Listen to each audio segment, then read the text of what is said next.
Yes. Brandon and John Clifford, yes.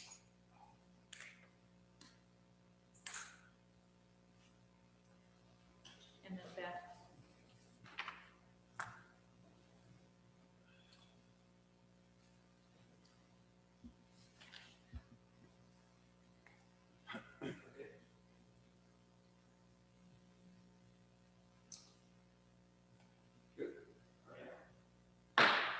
Start the meeting. Do roll call. Commissioner Hamas? I see she's on. She just might not be on. There she is. Commissioner Bramer? Here. Commissioner Vauden? Here. Commissioner Rich Creek? Here. Commissioner Payne? Vice Chair Belza? Here. Chair Deal? Here. All right, thank you. We'll do the Pledge of Allegiance, and since it's Dom's last meeting, do you mind leading us in the Pledge of Allegiance? All right. Salute, pledge.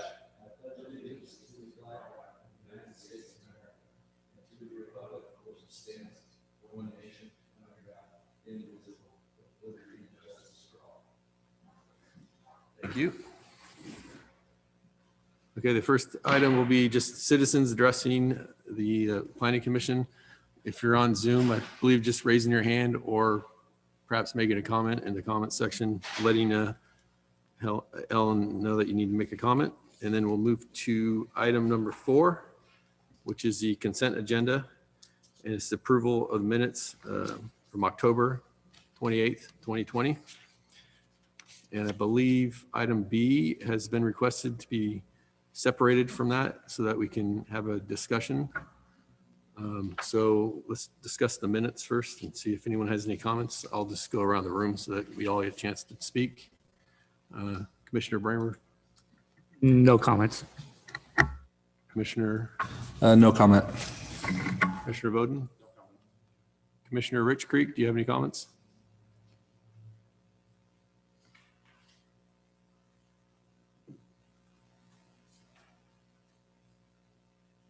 On which part were you asking for comment? Sorry, I didn't hear. On the minutes of October 28th? Oh, okay. No, I did not. They were fine. Okay. Commissioner Hamas? No, the minutes were fine.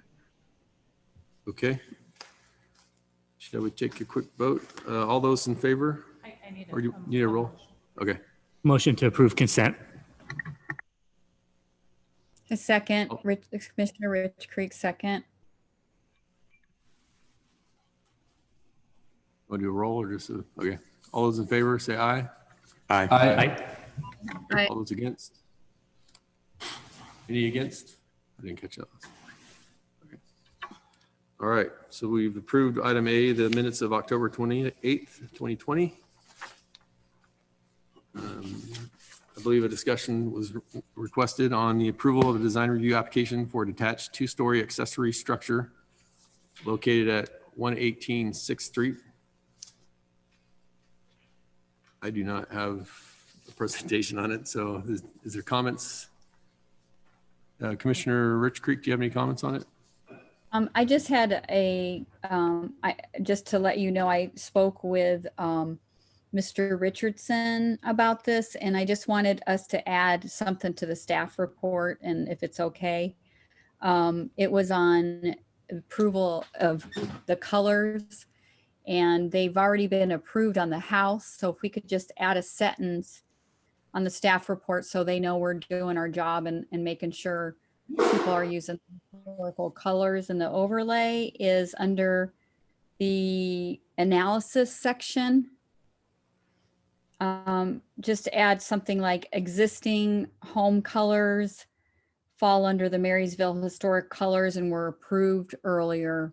So then we know it's all approved because the staff report already says it's going to match the house colors. That's my only comment on it. Okay, so you want to add a sentence to the analysis portion requiring the colors fall under approved colors. If that- everyone's okay with that and Mr. Richardson's okay with that, Just it's fine. Mr. Richardson, does he have any comments on that, or? If you wanted to just add a condition of approval that the colors will match the primary building, which were previously approved by the Architectural Review Commission and meet the historic district. Okay, I would suggest just add a condition of approval to that effect. okay, okay, thank you. Okay, any other comments on that item?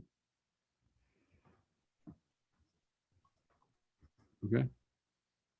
You want to take another roll call vote or just a motion? We'll make a motion to pass it with additional line that the colors match the historical house colors.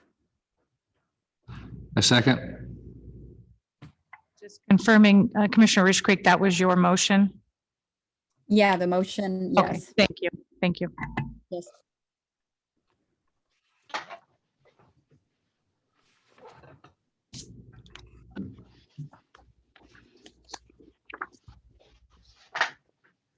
Does anybody have any more discussion? Okay, so all those in favor, say aye. Aye. Aye. Any against? Okay. So any person wishing to testify under the next hearing, public hearing number 5 items, as mentioned earlier, just raise your hand or make a comment when we open it up to public discussion. So I believe I'll introduce the motion, Mr. Richardson, but consideration of minor use permit. Commissioner Deal, I'm going to Yes. recuse myself from this item. My son works for Starbucks, so. Okay, Commissioner Grammer is recusing himself. Consideration of a minor use permit, partial merger, design review application and sign exemption or exception permit for the Starbucks drive-through only coffee shop. Use in a highway service commercial zoning district at 619 10th Street at the corner of Orange Street. Planning Department file number MUP 2002. I'm going to hand it off to Mr. Richardson. If you'd like to give a presentation on that. Okay, I'm going to try to share my screen here. Let's see.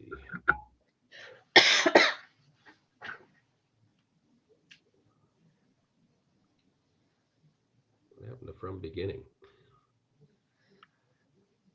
From beginning. Come on now. It's killing me.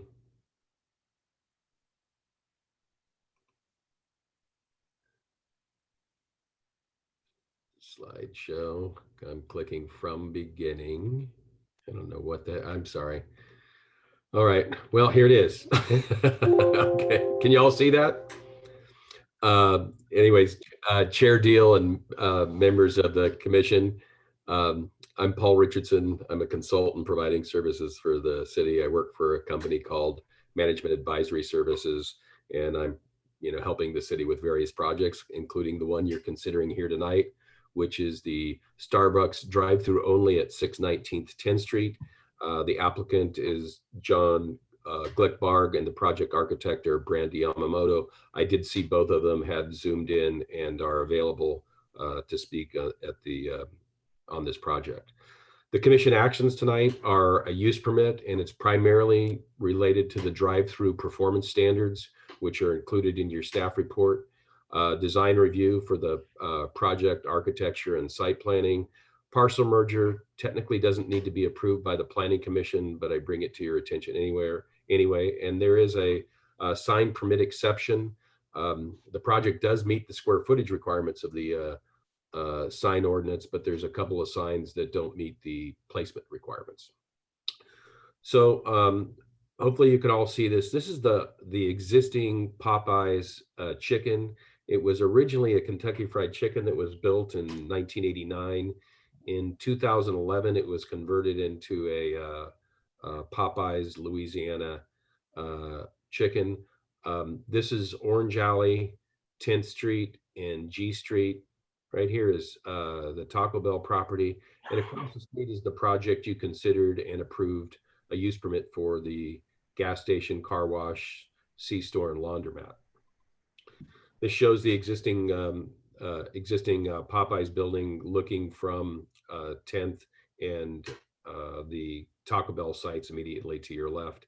This is looking at the building from the corner, approximately from the Orange Alley intersection. What this is looking at from parking lot, I want to bring to your attention, this is actually the drive-through window of the former use. And as you can see, this is a drive-through ordering menu. There wasn't very much queue here until you got to 10th Avenue. And you can also see there's miscellaneous debris around the site. The site actually has been kind of a nuisance abatement issue for the city with things being left on the site and abandoned. This is looking east down 10th. Again, this is looking at the parking lot with the Taco Bell beyond.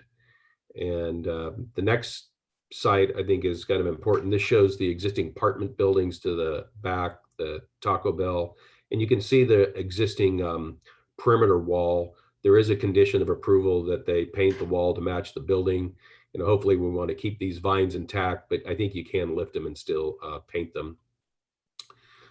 This is looking at the site to the gas station site that you approved at the last commission meeting. This building will. Mr. Richardson? Yes. The slides aren't actually forwarding. We're still on the original drawing slide. Just You are. Oh my gosh. Okay. I know you're a couple in, so. Yeah. Well, I've done a lot of. Let's see if I can get it to work again. I think just, there you go. Okay, we're on. There's Taco Bell now. Okay. So It says slide sharing has stopped. Share screen. Are you on? Can you see that? okay, now Yes. it's back to the PowerPoint. Yes, the first page. So that's the only one you saw? Yep. Now That- Now we're they're moving seeing through them. now, though. Okay. You want me to start over? Just wait. No. Okay. I apologize for that. We were following along. I would. Okay. Anyways, that was the existing drive-through that I spoke of on the Yep. former Popeyes, and you can see how close it is to 10th. I think here's the site I was at. You can see the perimeter wall in the apartment buildings behind. There is a condition of approval to paint the wall to match. You can see there actually has been some graffiti there. We want to hopefully keep the vines. There's going to be landscaping on the periphery, but I think you can lift those and paint them. Again, this is looking at the gas station site you approved across Orange Alley. That building actually will be demolished.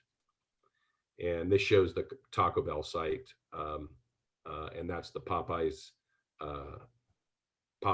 Louisiana Chicken right next door to the Taco Bell. This is looking up Orange Alley, and I think this is an important slide to look at.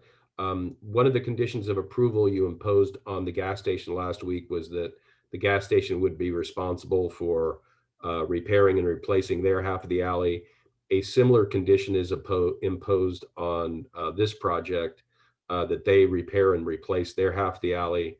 The city's hoping that it can be done in one project. So the first one in would reconstruct the whole alley, and then the second one in would reimburse the first one. But I think this picture kind of graphically shows that the alley's in the later stages of pavement failure. The valley gutter is, broken and deteriorating and apparently cracked. And you can see the pavement is, again, in later stages of pavement failure. This shows the site plan, and the real condition of the use permit is the drive-through performance standards.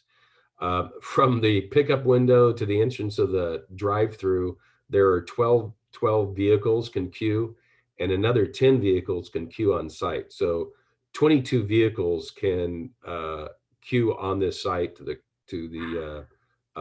back up to the menu or the pickup, which is a substantially long drive-through. In fact, personally, I wouldn't get in the lane if it was 22 vehicles long. I'd go someplace else to get my coffee. This shows the architecture of the building, resawn wood, metal awnings, brickwork. They use the mermaid awning logo. Again, this shows the side view is looking from the driveway entrance. I know the landscaping is Spartan, but that's to basically architecture. I mean, our artist license to show the architecture. And again, you can see they're using brick wainscoting, resawn wood, metal buildings. Here are the building materials. And for Commissioner Ridge Creek, I'm showing the historic building colors. There actually are a whole stack of additional colors. These aren't the only ones, but as you can see, the colors proposed are compatible with what's permitted in the historic district. The reason I'm showing this sign is they actually have a Starbucks sign in the rear, which technically doesn't meet the sign ordinance. And as a practical matter, I don't know what the sign is for. It aims to the apartment buildings behind, so I don't, view it's necessary. This is the drive-through, and technically this sign is not permitted, but frankly, staff thinks it fits well in with the architecture and helps provide some identification for the traveling public traveling west or east, west to east. I would note again, they show a pole-mounted sign that is not approved. Again, that's a little bit of our artistic license.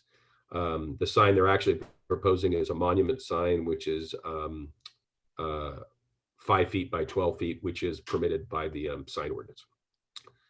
So with that, staff's recommendation is that you adopt the attached resolution approving the use permit, parcel merger, design review, and sign acceptance applications, subject to, I think there's 9 conditions of approval.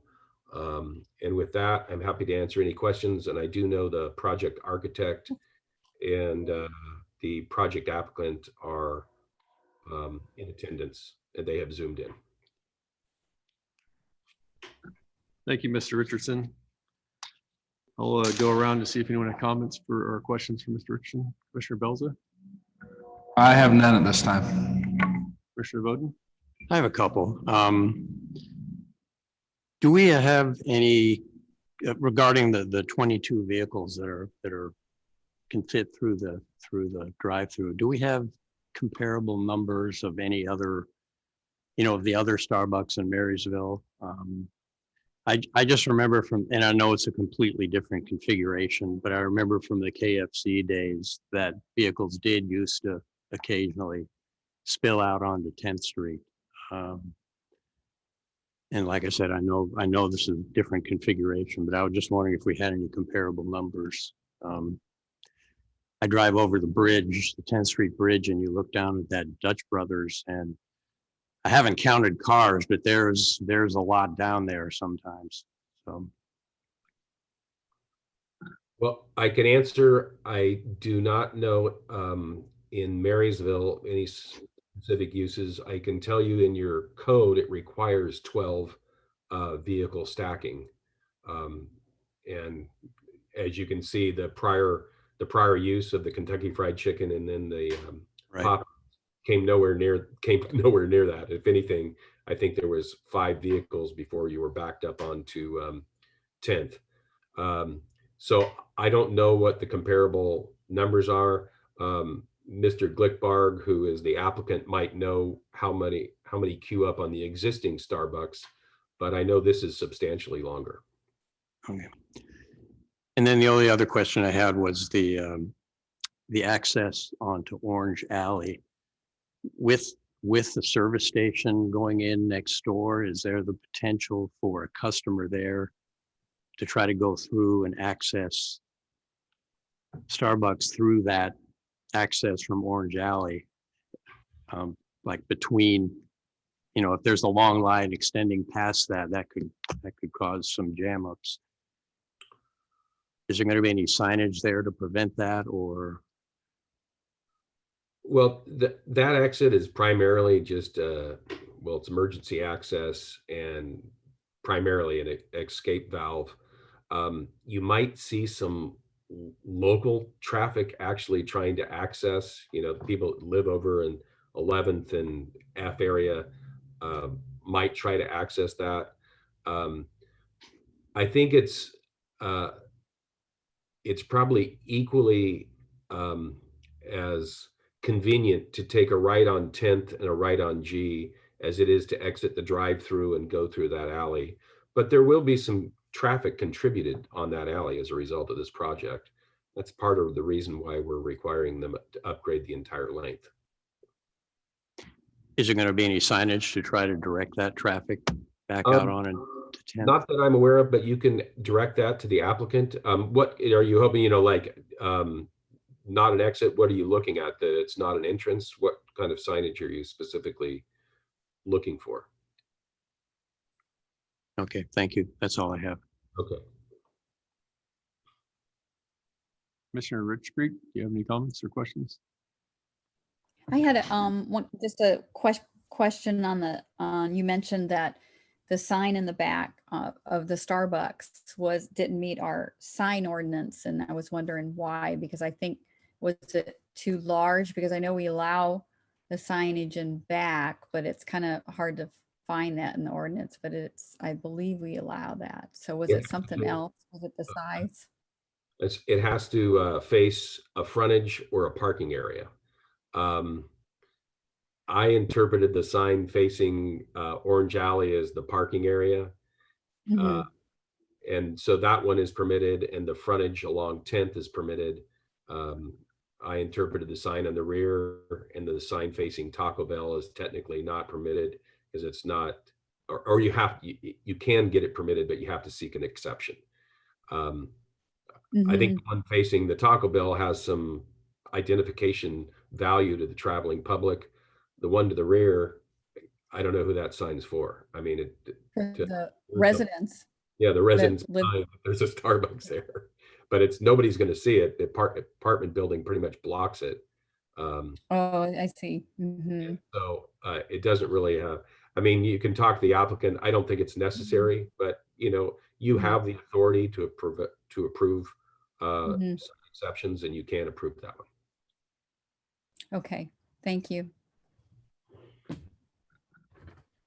Commissioner Hamas, do you have any comments or questions? No questions. Okay, thank you. Does the applicant want to speak? I don't know if you have him on Zoom or not. Well, That would. John Glickbarg and Randy Yamamoto are both here, but I can see they're Oh, John unmuted. Okay. I can start my video. Oh, I'm so proud of myself. Good evening, commissioners. Thank you so much for having this special hearing tonight. We really appreciate it. Randy Yamamoto is my architect from San Diego. She's on the line. My name is John Glickbarg. I'm the owner of the property. My address is 940 Emmett Avenue, Belmont, California. And it's great to be in Marysville. Thank you. Paul's presentation was so good, we really don't have a whole lot to add. And I hadn't met him yet, but now that I meet you, I see that you're very experienced like I am. You've been around for a while.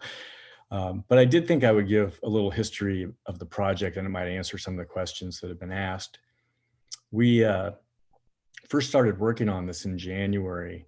We were working on a couple of other Starbucks deals, and Starbucks mentioned that this store in Marysville was just crushing it, and their stacking for the drive-through was too short. It's about 6 or 7 cars, and they were in need of about 12 to 14 sometimes, and the stacking was going through the parking lot. What they were looking for was a drive-through only, hopefully on the north side of 10th Street, to that the people on that side of town, there are a lot of them that go to Starbucks, could use and not have to go across 10th and into the store. So we went and we put the Popeyes in escrow and started thinking about how we were going to put this together. So I drove to Marysville and met with Ellen. She introduced me to the planner at that time, and we started doing our drawings. Unfortunately, at that time, the pandemic hit. We were still plugging along until it was announced in the second quarter of 2020 that Starbucks lost $4 billion and they dropped every development deal they were working on. So we hung out and just were deciding if we were going to buy the Popeyes or not. And then in September, I got a call from the Starbucks rep saying that they were back. Their drive-throughs were, doing better than ever, mainly because of the pandemic, and they wanted to push forward and get a store here. So I called Ellen, and Ellen said, well, we don't have a planner anymore. So we were a little stuck, but out of the blue, Paul called me, and frankly, he's been a godsend. He's very knowledgeable. He and Brandy picked up right where we had left off. We got our drawings done very quickly, and here we are with, I think, a great project for the city, and Starbucks is anxious to build. In general, we're in complete agreement with the staff report, and even though Paul's making us build a road that we didn't budget for, we're going to agree to all the conditions of approval. We're here to say that we're in complete agreement with everything. In terms of the questions that you have, and then I saw a Q&A question, I think I answered the question about why does Starbucks need two stores across the street from each other. In terms of the stacking for the Kentucky Fried Chicken had this old window where it is today, and it only had stacking for about 2 or 3 cars, and then it went out in 10th Street. The stacking, the way we've set it up, allows for 22 cars. Most cities require 8 to 10 cars for stacking. Paul had mentioned that it's 12 in Marysville, so we've got a ton of stacking. And then I think the other question that was asked is, are people going to use that alley? And I think the answer is yes. I think people are going to exit this way, and if they live north of the site, they're going to exit north into the neighborhoods up there. But as this is a commercial property, I think that was probably intended. And as we're repairing that whole road, hopefully that will really help the traffic going north. So that's really it for me. Brandy and I are available for questions. And I can't thank you enough for having this special hearing tonight. Thank you. Appreciate that. Do we have any? Yeah. Gonna open the public hearing. Can we ask, do you want us to ask our questions with them first before we open it up to the public? If you would like. To the chair. Yeah. Commissioner Ritchie. Thank you. Sorry. Yes, thank you. Yeah, thank you for being here tonight, John. And I really think this project, I've looked through the drawings, and Paul, you have done an excellent job on this presentation. Thank you for all the additional pictures that you did to really give everyone a good idea about the project. I really appreciate that. And I really like the way you laid it out, the landscaping, the higher walls. You're really thoughtful on the aesthetics. And it's really going to add a lot to that neighborhood. And I'm looking forward to it. I had one question, and looking at it, it looks like and you say it's a drive-through only.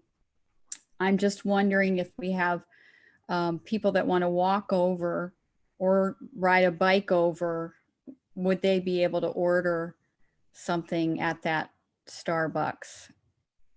And even if maybe you hadn't thought of it, might be something to think about, just as another added revenue source of people that walk and don't drive, or just don't care to drive because they live down the street. You have a whole big neighborhood right behind there that can just walk over, and they might enjoy walking over and getting a Starbucks. So that's my question for you, if you had any information for that. Can you hear me? Yeah. Yes. We've talked about that with Starbucks, and they're looking at it. They may well do that. At this point, they're showing it as just a drive-through, and really just a drive-through for these people on this side of town. But we hear this, and we've heard this from other neighbors and such, and so we're still looking at it. It's a good idea. with that, even if they had, I think other drive-throughs, and you may know this on your drive-through ordering thing, is it only triggered by a car? I think it is, yeah. I don't think you're allowed to ride your bike through or walk through. So it would be a separate walk up for that, but they do have stores that are oriented that way, and it is possible. So as we go through the construction drawing process before we start, I'm sure Starbucks will make that decision.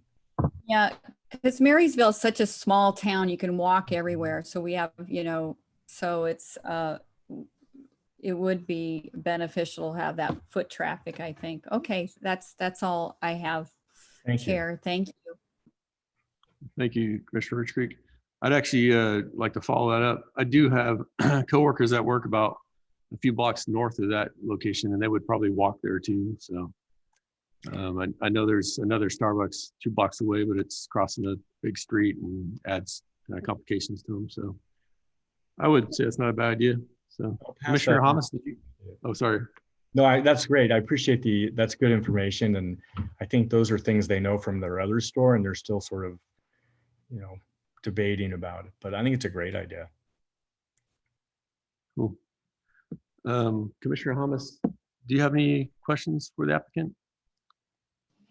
I don't have any questions. I thought this was a great application. I think it's going to be a huge success in that area. Well, thank you. That was Brandy and Paul. Commissioner Bowden, do you have any questions or? No, I have no more questions. Okay. Definitely an improvement on that property. Yeah. Commissioner Belza? No comments? No? Okay. All right, now we'll open the public hearing. Do we have any comments or questions on the Zoom?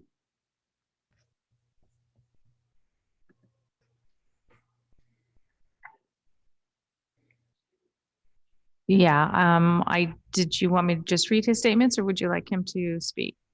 I do have a gentleman named Dennis who's made several comments, which you may have already responded to. He wants to know about the noise.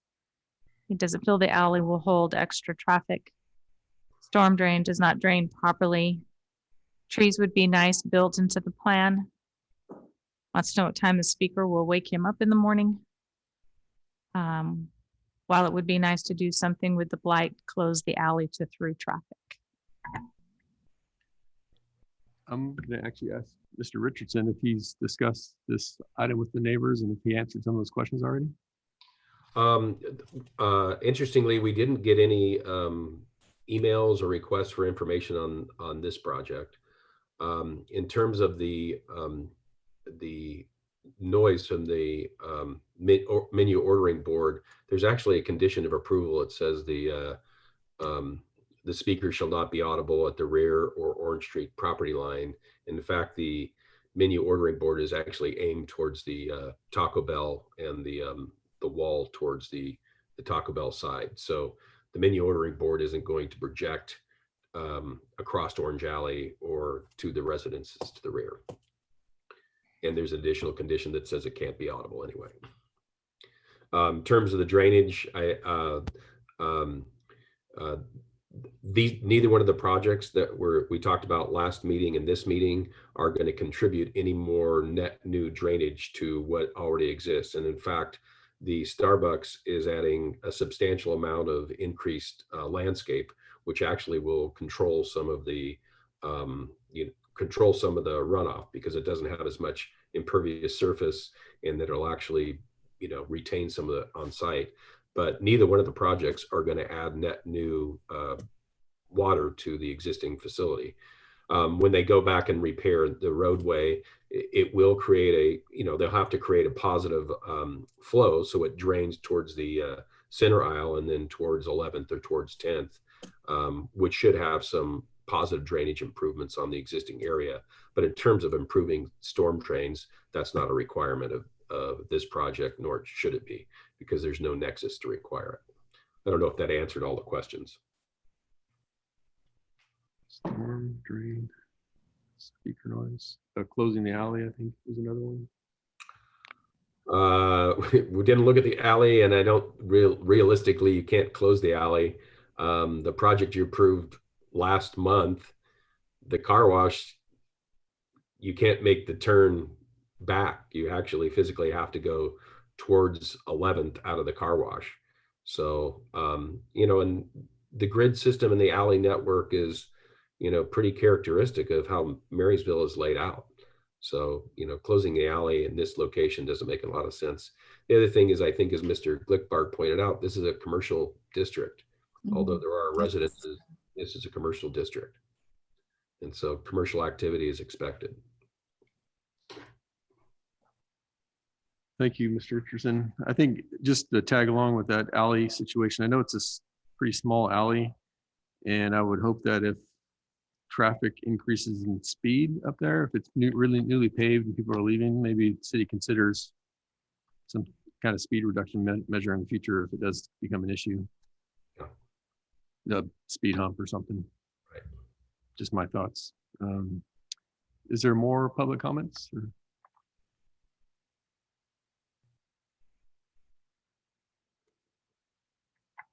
No, not at this time. Okay. So we'll close the public comment section and have a commissioner discuss.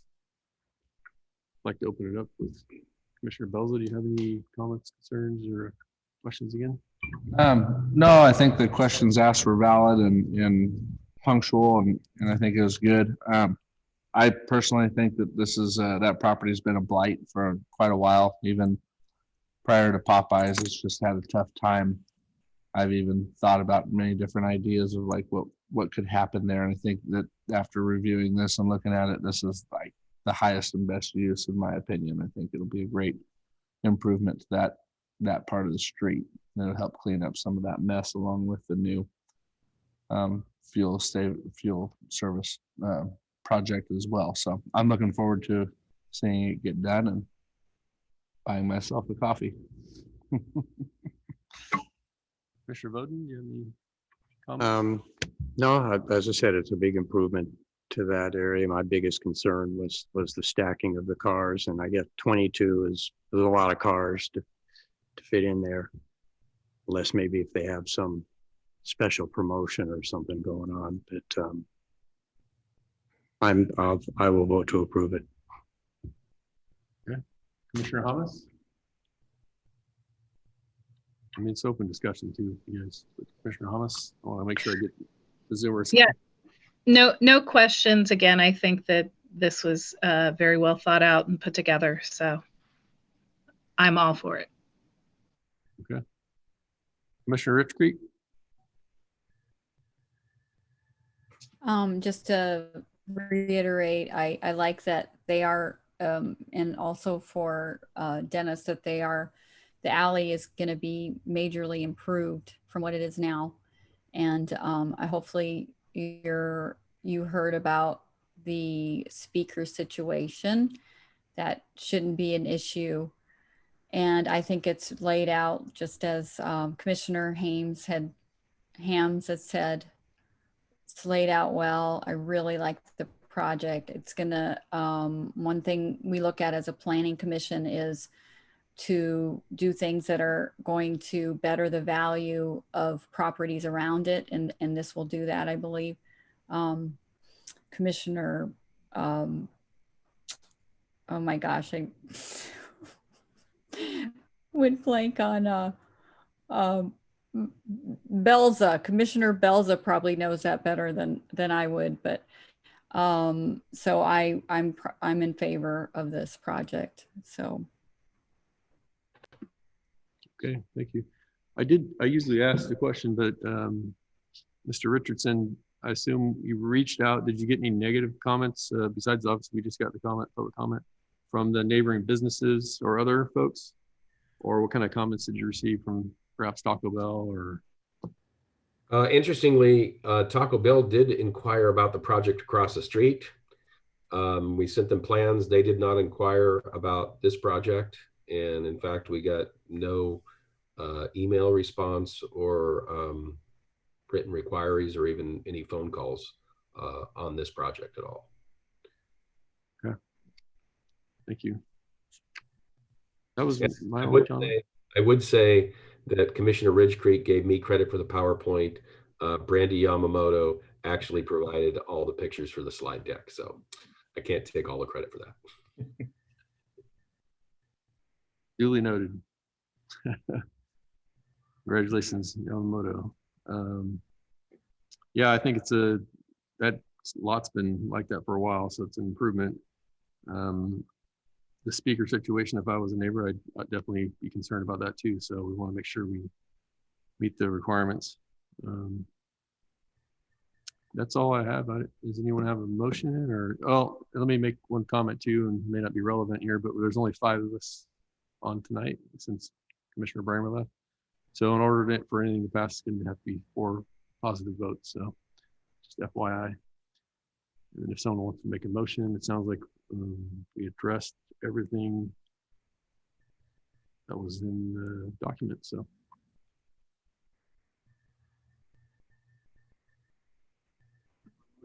Yeah. Okay, well, this is Commissioner Rich Creek. I make a motion that we pass this project as stated. I don't have it in front of me for the wording. I think So that's why. Yeah, I think they moved to adopt the attached resolution, and it covers everything. Okay. So make a motion that attached resolution. Is there a second? Second. Okay, so we have a second to adopt the resolution of the City of Marysville Planning and Historic Preservation Commission approving a minor use permit, parcel merger, design review application, and sign permit exemption for Starbucks drive-through only coffee shop use in a highway service commercial zoning district at 619 10th Street at the corner of Orange Street. I believe we have a second motion. We'll take a roll call vote.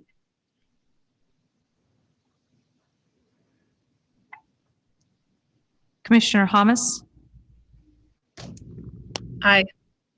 Commissioner Bramer recused, Commissioner Bowden, Aye. Commissioner Rich Creek, Aye. Commissioner Payne is absent, Vice Chair Belza, Aye. Chair Deal. Aye. 5, 1 absent, 1 recused. Congratulations. Thank you all so much for your time tonight. I really appreciate it. Thank You're you. Appreciate welcome. your presentation. Thank I you. will, Yes. And work on that walk up, please. You got it. Yeah. That would be a good addition. Let's get Commissioner Bramer before I go forward.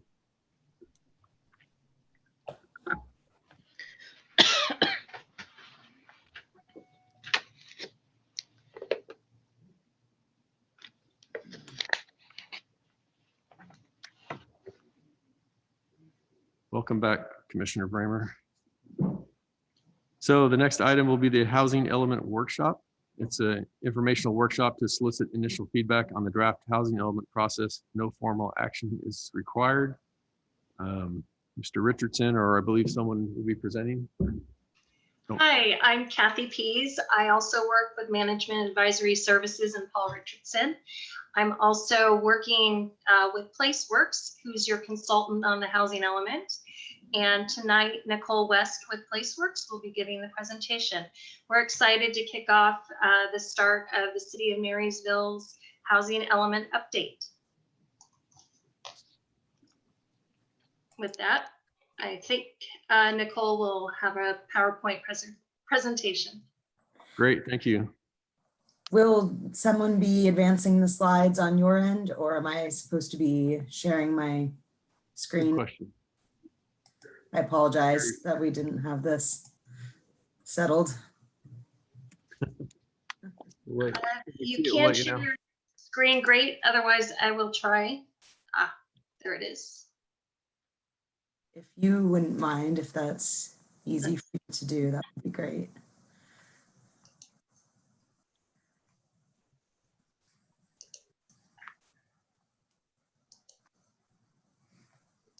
Bear with us, I'm sorry. No worries.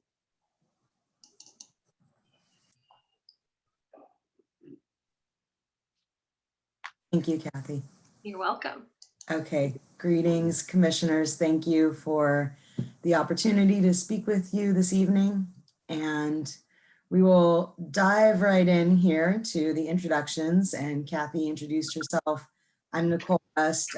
Jennifer Gastelum, I don't know if she's joined us, but she is also an integral part of this project on the PlaceWorks side. So today we'll be talking with you about the housing element process and providing an introduction to the project to inform you and the public about it. We'll be coming back before you in a few months for another presentation to ask for your feedback on the draft that will be available at that time. And then the purpose of the second part of the presentation, where you see on the slide input on housing opportunity areas, this will be to ask some specific questions that I will guide you through when we get to that portion, and then we'll just touch on the next steps we'll be taking. Next slide, please. So the housing element overview. California requires every city and county to prepare and adopt a comprehensive long-range general plan for the physical development of the jurisdiction. And it's a blueprint for the community's approach to physical and economic growth. The mandatory elements for all jurisdictions are land use, circulation, housing, conservation, open space, noise, and safety. And some of my colleagues at PlaceWorks are actually going to be working with the city in the coming months as well on the safety element update. But the housing element is the only element that has a state mandated schedule. So we are here today to talk about that and make sure that we keep you on track with meeting this deadline so that the city will remain eligible for state and federal grants and avoid any penalties for non-compliance. Next slide, please. So every 8 years, the state's Housing and Community Development Department, HCD, provides SACOG, which is the Sacramento Area Council of Governments, with a regional determination of the housing needs. And then that represents the number of units that the region has to plan for. The total allocation is broken down by the income categories that you see on the screen here. And actually the lower income category here has to be accommodated on sites zoned for higher densities. So you can see the zoning districts that are listed here in your city that allow for higher densities. And you can also refer to the numbers on the bottom of the screen if you're curious about what the median income, what that means in dollars. And you can see that there's housing allocations on either side of that median that are to be considered. And then once jurisdictions have their RHNA numbers from SACOG, they adopt a housing element that demonstrates how they're going to accommodate this RHNA. So 61 units is, the density allowed, the minimum to qualify for a lower income site would be if a site allows at least 20 units per acre, then it's presumed to have sufficient density to accommodate lower income housing. And the 61 units at 20 units an acre is about 3 acres of land is what we're talking about. And we are going to work on the site inventory and come back to you at a later date to talk in more detail about it. I will just remind you that the 5th cycle, which was 8 years ago, so hard to remember back that far, you had plenty of land available to meet your RHNA and exceed it. And we expect that you will also be in good shape this time as well. So we're just introducing the project today, and we'll come back to you with those site-specific questions in the future. And Kathy, when you stay on that slide for a minute, go back to, we're going to stay on, the next one, please. The sort of introduction. Yes, this one. Nope, the one before it. Oh. That one, yes. Okay. Oh, no, the one before. the blue slide. RHNA? The blue slide that says housing opportunity areas. That one. There we go. So I just thank you. Sorry for the technical difficulties. We are, I really want to give you ample context for the next part of the discussion. AB 686 is a new law that creates requirements of local jurisdictions to ensure their laws, programs, and activities affirmatively further fair housing and combat discrimination. The goal is to foster an inclusive community and provide equitable access to resources. And this new law requires that all housing elements due starting in 2021 contain an assessment of fair housing. So this is a new requirement, and we are at this point gathering information so that we can include this assessment of fair housing in the upcoming draft for you to review. So I will be showing you maps that were made for all areas across the state.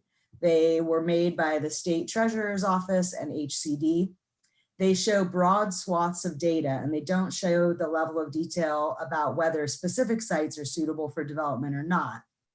They classify areas based on whether there's a lack or an abundance of access to high-performing schools, proximity to jobs, and whether locations are disproportionately exposed to pollution or other health impacts, or if they have areas of segregation and concentrations of poverty. And so these are all factors that we will take into consideration as the site inventory is developed. We will compare that inventory to these maps that you are about to see to make sure the sites identified for lower income housing are not concentrated in low resource areas or areas of existing concentrations of segregation and poverty. So with that in mind, when we come back to you in a few months, we'll be ready to discuss site specific stuff. But today, because you're a wealth of local knowledge, we want to talk broadly about areas in your community. And the first thing that I will want to ask you is whether or not these maps that were created on a statewide level are accurate looking for your community. And then we'll talk about more specific fair housing issues in the community. Okay, now we can go to the next slide. Just wanted to make sure everybody was prepped here. So as you can see, TCAC and HCD, who made these opportunity area maps, have classified areas in the northeast part of the community as the highest resource areas, where there is an abundance of job opportunities, shorter commutes, schools, and distance from environmental hazards. And then the moderate or green area would be slightly lower indicators of these categories. And this is the indicators, even though I'm saying that these are prepared at the state level, the data itself is a comparison between the county and the city, all the areas in the county. And then you have in the south area, the yellow color indicates that there's higher instances of segregation and poverty in that area. And an overrepresentation, yes, that's the segregation piece. So we have some questions for you on the next slide. And you can go to that, please, Kathy. And so this is where I'm hoping to have some really good discussion about whether or not these opportunity areas look accurate, and anything that the commissioners would like to share about the factors that have led to these disparities in areas. And basically these questions here, and if you're aware of any particular issues that you want to bring up, any discriminatory actions, shortages, fair housing issues, I'll just open it up at this time. And I appreciate Okay. Yeah, thank you. I have a quick question. So I'm trying to read the slides and make sure I'm catching the highest resource areas. You have the dark blue. I think Correct. It said it has an abundance of jobs there. Is that what it's saying? Or potential? Yes, relative to the metrics that they use to put this data in, and this is why we want to find out what is actually happening. Yeah. Could you It put would the be helpful to talk about the fact that this information is from the state. It's my understanding it's based on tax rolls, and that really is how the state puts this together. So just keep that in mind. It may not necessarily accurately portray that those are high job areas, but they're kind of at a high level of information from the state. exactly? Okay. That's why you're asking us, right? You're trying to get a feel for it. Exactly. I just want to, the one area, the dark blue triangle, I think that's the cemetery. So I don't think that might be a mistake. The other one, the other dark blue is the Recology, which is a large employer. Yes, and we've made notes to that effect. Okay, I did just trying to make sure I'm following here. Yeah. Yeah, like I Commissioner Brammer? agree with that area in the upper right. That is basically a landfill. So I can't see how that's the highest resource when, or is that what you're going off of because it's a landfill? Well, I'll shed some light on the next steps on our end on the process. We look at data on the available sites in your community. And so we're looking at what is vacant and what is actually likely to be developed as housing. And so if we screen for things like, oh, you know, that's already developed, that's not likely to be developed with housing, the market would never put something there. What if it's a site that has either flooding or other environmental hazards, that would kind of cross it off the list as already as not being suitable for development. So this is just an overlay. Once we vet sites based on that other criteria that I just mentioned, then we would compare it to this and say, okay, now are all the sites that pass that through that filter as being likely to be developed with housing, are they all concentrated in one particular area of the town or not? Do they follow these patterns? I think, you know, when you think about this kind of issue statewide, you may see that in other jurisdictions more or less strongly, where the sites that a jurisdiction might be identifying as suitable for their low-income housing could already be concentrated in an area that has high segregation and poverty. Okay, Commissioner Belza, I think has a comment for you. Yeah, first, I just want to thank you guys for taking the time to put this presentation together in the package. And, you know, I saw this map in our agenda, and I actually reached out to Paul and asked if anybody, you know, had actually put boots on the ground, had been to Marysville, because some of the same questions that are coming up. And so you guys actually took the time to reach out and call me back, and I appreciate it very much. We had a good conversation and kind of identified some of these things already. You know, I think moving forward, just some comments that I would make in moving forward is to a couple of things. One, excuse me, keep in mind that Marysville is surrounded by a ring levee. And so stepping outside of that levee for, you know, any potential development is almost impossible, just because we're surrounded by a floodplain. So that gets in the way. So it kind of takes the focus and redirects it and says, okay, we're limited to, with any future expansion or any future development, we're limited to redevelopment inside the ring levee of Marysville, right? So, and then just some common knowledge just of the area. There's one project that I'm aware of that Ellen may be able to speak to, is the progression of it, but that's the old Caltrans lot on Ramirez Street, where there's an apartment project. At one time, I think permits were pulled, or there was a plan review. I know it's been on stalemate. The developers are trying to sell it to a different development company. I'm not sure the status of the contract of that. However, like that project was a 72 unit apartment complex, I think, or 78 unit apartment complex, somewhere in that ballpark.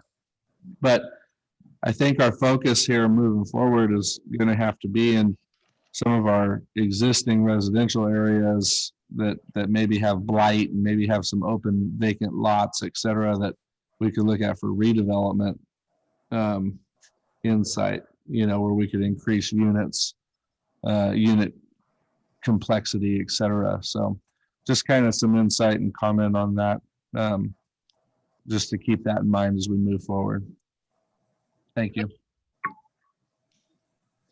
Let me ask, since it seems like the high resource areas are not necessarily reflective of the intention of what these categories are, but let me ask about what the state has identified as an area of high segregation and poverty. Does this ring true? Do you think that's an accurate description of that area? I believe that area is the river bottoms Yeah. area. Yeah, so I mean, I would say it is a high segregation of poverty. It's on the other side of the levee. It's river bottom, and we do have we did have a pretty substantial size homeless camp there. with I think probably about 200 people that were living down there. But it's never designated as an actual area to be able to live or habitate or anything like that. It's just it's in a floodplain. It actually butts right up to the Yuba River, and the homeless have moved in there, I think 3 years ago, maybe. Well, they've been in and out of there for a lot of years, but so their statement of high segregation and poverty is accurate, but it's not a legal place to actually build or construct residential units. So, excuse me. Mhm. So my question would be for Nicole, with that in mind, you wouldn't mark it that way on the map. If it's a park and it's not a housing area, would they label that because there's homeless there as high segregation and poverty on the map? Are you asking about the methodology that went into making this map? Yes. Right. If we just described it's a park, the area that's marked in the yellow as high segregation and poverty. And does this also, this is to the commissioners, isn't this also the area, and I could be looking at it wrong, wouldn't it also include some of, right, when you come over the bridge to the right, it would have some, is that Third Street, how it wraps around? So it'd be in the commercial zone, some of the yellow and blue, or is that too far out? Yeah, it appears too far out. It looks like the street network ends just north of that area indicated as high segregation and poverty. I think that little triangle that's right there, that's high resource, is out off of Simpson Lane, or I think it's right there before the river, is what it looks like to me. But it's over the levee. It's all of it's in the floodplain, so it's not an opportunity area for housing. Mhm. And let So me how would you- clarify that the goal is not, I'm sorry. I was just going to say, then you would update the maps to reflect the correct notes. That's No, what you're going so- to tell us. Right, no, so we didn't make these maps, and we were basically handed these maps and told, hey, there's this new law that is compelling us to make sure that when we're identifying sites for housing, that we're not concentrating them all in these areas that the data analysis has spit out as saying this is a low resource area. And so it's a new process, and maybe this feedback will make its way up to the state as we are right now asking all kinds of jurisdictions as we're working on their housing elements. Hey, are these maps the state made for you accurate? And so maybe this process will get hammered out and not produce maps that are not as correct for your community. This is not a map that we will be revising or even including. I'm not sure that we even include this map per se in the housing element. It is a beginning point to talk about what are the fair housing issues in your community and how can we craft the housing element to address what really are the fair housing concerns there. So just to educate me, is where does this data come? I know it comes from the state, but where do they get these figures to do these maps? Right. Do you know? So you know. There is a methodology document that I don't know if it's helpful, but I can drop the link into the chat window. It's not something, I apologize. It's a long methodology document, and I don't want to misspeak. I don't know exactly what all goes into it offhand. That would be fine. Thank you. You're welcome. And basically, we are checking the box with this new law to make sure that we let you know about this law and the fact that we, as consultants have been directed to use this data to help update the housing element. But I do want to assure you that we are checking that box in, but PlaceWorks actually has a GIS technical team that is looking at City of Marysville data, and that information is actually what will be used on the housing element. So your question about, are we going to take the floodplain out? That's absolutely what will happen during this kind of next phase of technical information. So we will kind of ground truth and look at areas and make sure that they can be developed and meet your housing goals. HCD at the same time is getting more stringent about making sure that if we identify a site that it's actually can be developed. So we also will be looking at that as we go forward. Thank you, Kathy. That's right.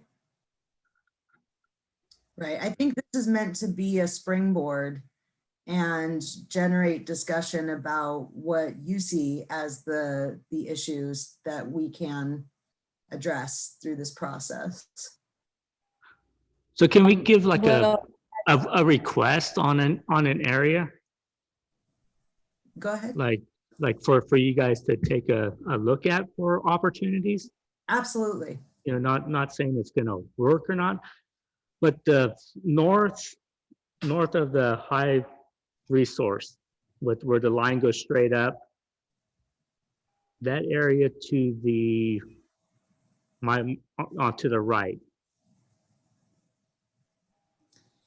If you also want to give me specific street names, that way I can make sure I go back. That the one that goes up is Jack Slough.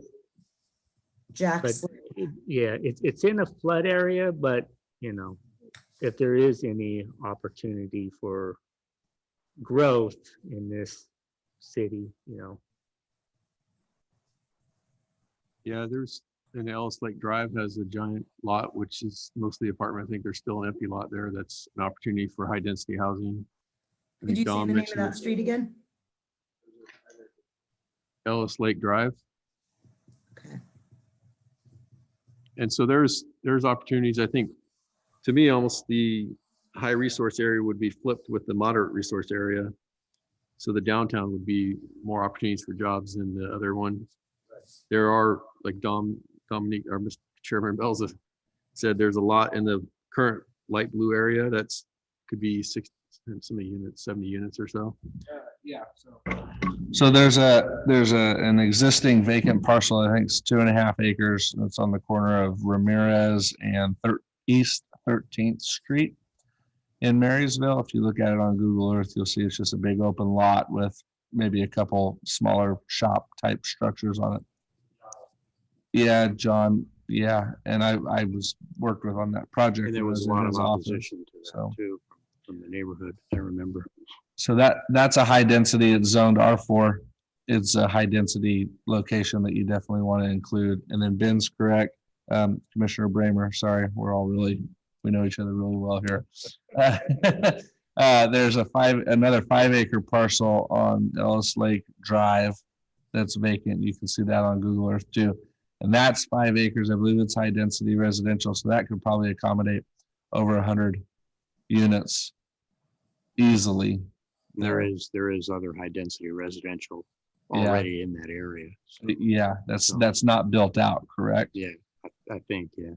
So those are 2 target areas. And then looking at redevelopment areas, things that come to mind for me is like A Street between 2nd and 4th, the old Ramirez, the old Urez Hotel corridor, you know, on the other side of the tracks, on the east side of the railroad tracks. That could possibly be some redevelopment areas to increase units, and that may be a good area for job opportunity as well. So the railroad tracks that come into town from the south, there's 2 lines that come in from the south, and I would be referencing the railroad line that's most eastern.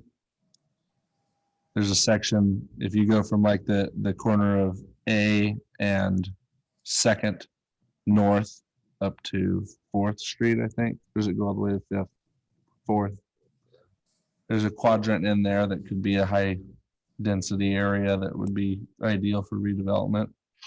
I don't know if the other commissioners would agree with me on that, but. Yeah, I know, and I'm not sure what's going to occur with the B Street property if it ends up being mixed use. You could have, so there's housing opportunity on that. That's a large lot. I think what you want to do in the downtown areas, you're going to have to start going more vertical if you want to increase housing. Correct. And there's a lot of small infill, maybe. Well, I shouldn't say there's a lot actually, but there are opportunities going to be infill development. Otherwise, it's going to be redevelopment. There's not a lot of empty lot. I think we just named all the big lots. So I assume we're limiting ourselves to the existing city limits also and not potential annexation. Yeah. by the time there's. Yeah, we are, you know, I mean, technically right now, even though there's murmurings and people talk about annexation in the future, there's nothing technically on the books right now that we can count on that we can take in Right. for sure that is going to It's happen. been- So Probably do another house. Seems to come up every now and then. Every decade or so, it seems to come up again. And right. Or do you want to get it in here just to put something in the books, for the next 5 years? I don't know. Is there? Yeah, our problem right now is that the housing element, and we'll talk about this in a minute on the schedule, we have to have this approved by May of next year, 2021. And so I think discussing annexation probably would be premature at this time. Like I mentioned, HCD, State Housing Department, is really looking at making sure that whatever we identify is feasible. And I doubt that we'd have enough information on a potential annexation to include that at this time. I think, like Nicole said, we are confident that we're going to be able to find plenty of sites to meet what you were allocated. So unless we were really up against not being able to find enough sites, I don't know that we need to include annexation at this time.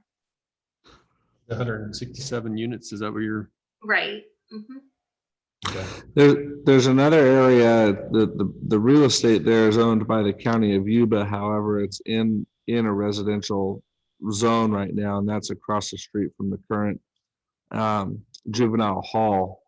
It's at the very west end of 14th Street, and there's a lot of vacant open area there that, just for the sake of the housing element, you could probably include, even though I'm not 100% sure what the county's intentions are. They've talked about building a new one, but I don't think it's been funded or it's been approved yet, has it? Are they going to move forward with it? 4.5 years ago, when I was reporting, they were ready to go forward with it. Right. Can they use it for the housing element until it's decided? I can't, can you turn your mic on, Eric? Sorry. So what Eric was saying is that this site is owned by the county, and it's been allocated by the county that they would like to build a new juvenile hall facility, juvenile correctional facility there. But it's a topic that's only been talked about that I'm aware of. Well, they submitted plans to the state. They got approval from the state, and then the cost kept mounting because there was delays. So I'm not sure where it's at now. But so that may not be an option area then. What about down by the hospital? Is there any areas for redevelopment down there? But also another one area, what about, I mean, there's a lot of land if we went up over, what's the next to Save Mart, that building that's been for sale? Do you know anything about that one? There's that whole area that's, if you went up, location wise, it's close to transportation and Are you grocery talking store. about the old Long's Drug Building, Kelly? Or Yeah. Miss Ridge Creek? Yeah. Sorry. Yeah. Yes. how about Yes. how about Commissioner East Street Bells, I property? am. Yeah. Yeah. So that's an area there, the old Long's Drug. And then also Eric mentioned the B Street property, which would be potentially. Which Ben raised that as well. So those are that, yeah. I think hitting 167 property or units. I think we can hit 160, 67 or 61. 67. I think if you look at the high density residential zone just between what I'll call the Ramirez lot, Ramirez and 13th, and then the Ellis Lake Drive lot, I think we'd really be pretty close to hitting those just on those two parcels alone. Ellen, do you know off the top of your head, or maybe Paul, if Paul's still on, what's the max units per acre on our R4 zone? Is it 28 units per acre? Shoot, I don't have that in front of me. I don't know that off the top of my head, and unfortunately, Paul lost his power, so. Oh, gotcha. Miss Ridge Creek, do you know that off the top of your head? For what was the question? I was looking up something on the slides. Max units per acre for the R4 zone. No, I don't. R4. Oh, max units. If it's not apartment, I think 5. But you're talking about apartments. But- I'm talking about our highest density residential. Yeah, residential, you said 4. So the residential area, I think the I multi-unit. think it's like 28 units per acre is what it And comes out that's the to. other thing, changing zoning to allow multi-family residence in commercial areas was another thing we could do. Because right now, well, it's too long to go into, but it's just, I don't think we want to go into it tonight. Is that something Well, that housing and- element needs to include? Or could include? Sorry. I'm sorry. Can you speak a little louder? I'm having a hard time hearing. Yeah, I was asking if it's something that housing element can include as a recommendation. Possibly, to right now, residential units in commercial areas. I'm trying to think of the right lingo that we have in our ordinance. But if it's not necessarily, it's not permitted, you have to get a use, I forget if it's what kind of use permit to have a residential units for multifamily. For instance, I'm in a commercial zone. I have a 4-plex. If it burns down, I'm not necessarily allowed to rebuild that. I have to get approval from the city. So it hurts people if you're going to purchase a multifamily residence and you're getting a loan. A lot of banks would require you to get that letter from the city that you can rebuild it. And they don't necessarily give you that because that's not the way our code reads. So it kind of inhibits, residential units in a way that I think we should look at that. And that is a perfect recommendation for the housing element. I think in our existing housing element, that is one item that has been flagged to say we have to look at impediments to development, and that's exactly an example. And so one of the recommendations would be to look at measures that we could streamline affordable housing. And let me also reassure you that I do believe that you have enough vacant land to meet the RENA. It's great if you want to identify underutilized non-vacant sites as well as potential sites. But as far as meeting that requirement, I think we're going to be in good shape. And that is important because there's additional levels of analysis that are required for non-vacant sites, getting documentation of owner's interest and a little more background on how likely the site is to develop. And that doesn't mean that we're hiding that information. If we're meeting the RENA with vacant sites, it doesn't mean that we can't also mention, hey, there's also these other great opportunity sites that the city thinks are prime for redevelopment potentially. Okay. Great. Were you partway through your presentation, I believe, or are you? We are just, before we stray from this discussion, are there any other things that, as far as fair housing and discrimination and access to lower income housing, is there anything else, any other comments from anyone else? I have one. I don't know if I can send you this.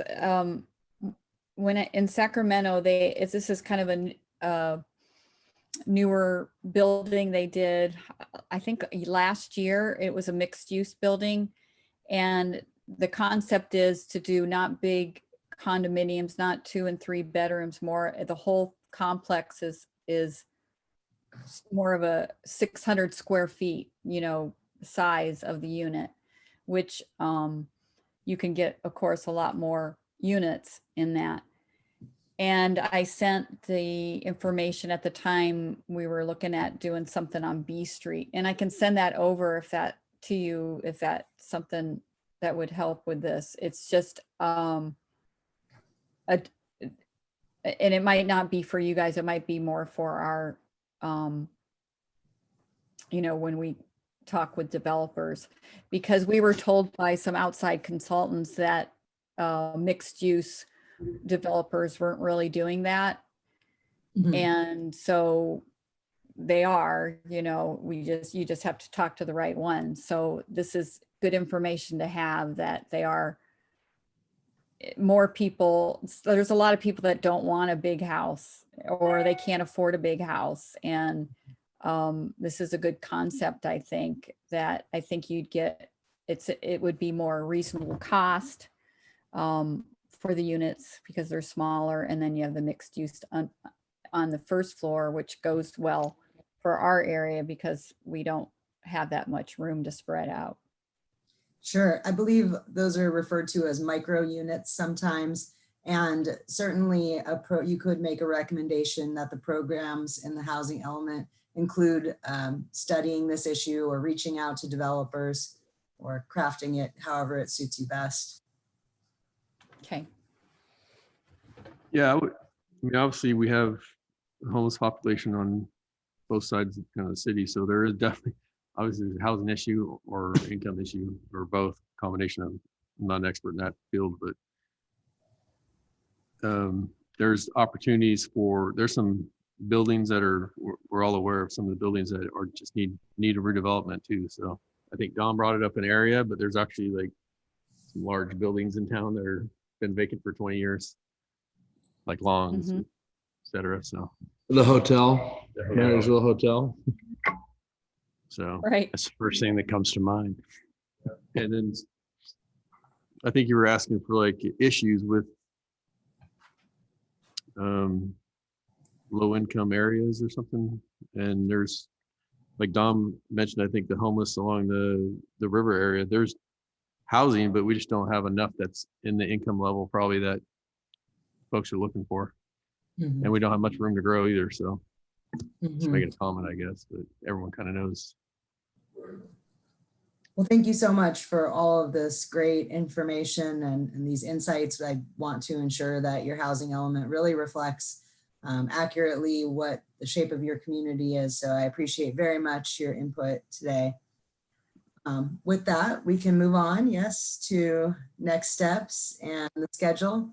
So we are, as part of our outreach as well, we're just starting to do some consultations with different organizations that represent, say, the homeless or other services providers, so that we can include information in the housing element about all of their needs. And we'll be writing the housing element. It's already underway. We will expect to have a preliminary draft coming up in January, and then come back to you again and get more input and hopefully a recommendation that the council adopt.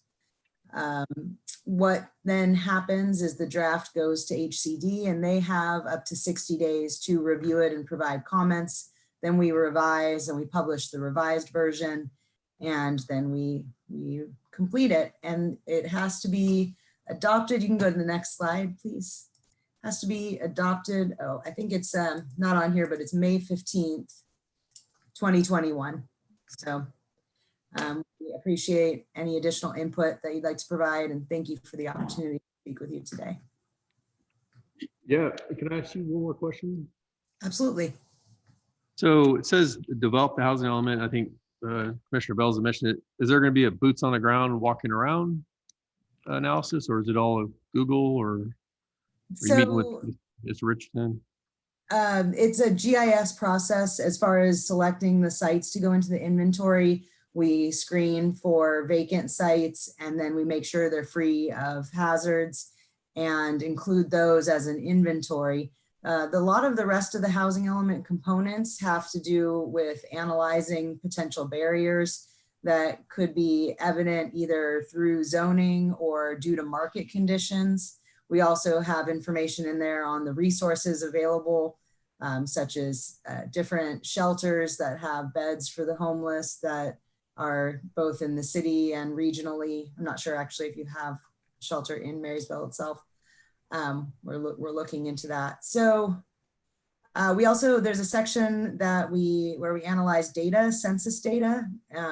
And so that will provide you with a lot of good information there that doesn't necessarily require boots on the ground. But if you have any specific concerns about getting more local knowledge in there, I am happy to have more conversations after this or email. Okay, great. I want to thank you for providing the presentation and the information. Do any commissioners have comments? All right. Well, thank you for. I have one quick question for acronym. What is H? This is Commissioner Rich Creek, sorry. HCD stand for, where it goes Housing back. It's the State Housing and Community Development Department.